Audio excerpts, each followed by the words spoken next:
आखिर क्यों ईरान के सर्वोच्च नेता आयतुल्लाह अली खamenei का शव सार्वजनिक नहीं किया गया?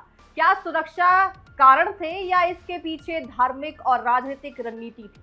अब आखिरकार उनके अंतिम संस्कार की तारीख सामने आ चुकी है।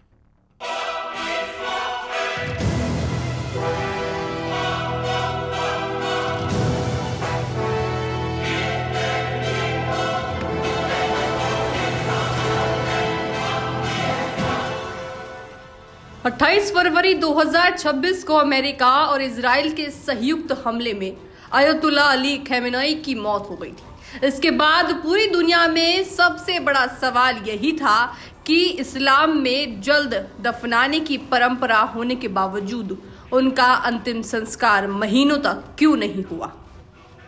ईरानी अधिकारियों के अनुसार सबसे बड़ी वजह सुरक्षा थी। आशंका थी कि अंतिम संस्कार के दौरान दुश्मन देशों की ओर से हमला, ड्रोन अटैक या किसी तरह की तोड़फोड़ की कोशिश हो सकती है। साथ ही लाखों लोगों की भीड़ को नियंत्रित करने पर भी बड़ी चुनौती मानी गई। दूसरी बड़ी वजह राजनीतिक और कूटनीतिक तैयारी थी।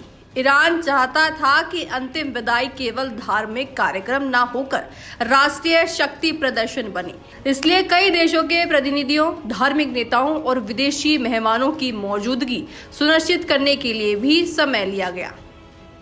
इस लंबे इंतजार के दौरान शव को रासायनिक एम्बुलेंस की बजाय ठंडे तापमान वाले विशेष रेफ्रिजरेटर फॉरेंसिक कोल्ड स्टोरेज में सुरक्षित रखा गया। शिया इस्लामी परंपरा में सामान्य परिस्थितियों में रासायनिक संरक्षण स्वीकार नहीं माना जाता, इसलिए युद्धकालीन विशेष व्यवस्था अपनाई गई। ईरान ने उन खबरों का भी खंडन किया जिनमें दावा किया जा रहा था कि खamenei को पहले ही गुप्त रूप से दफना दिया गया। सरकार ने स्पष्ट किया कि अंतिम संस्कार निर्धारित कार्यक्रम के अनुसार ही होगा। अब आधिकारिक कार्यक्रम के मुताबिक अंतिम संस्कार की शुरुआत 4 जुलाई से तेहरान में हो चुकी है।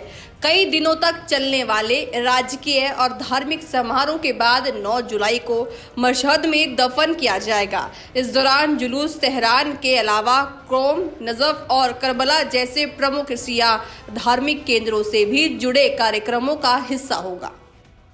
132 दिनों की इस अभूतपूर्व देरी ने दुनिया भर में सवाल खड़े कर दिए, लेकिन ईरान का दावा है कि यह फैसला सुरक्षा, धार्मिक मर्यादाओं और विशाल राजकीय और अंतिम संस्कार की तैयारियों को देखते हुए लिया गया है। अब पूरी दुनिया की निगाहें 9 जुलाई को होने वाले अंतिम दफन और उसके बाद ईरान के नए राजनीतिक दिशा पर टिकी हुई है।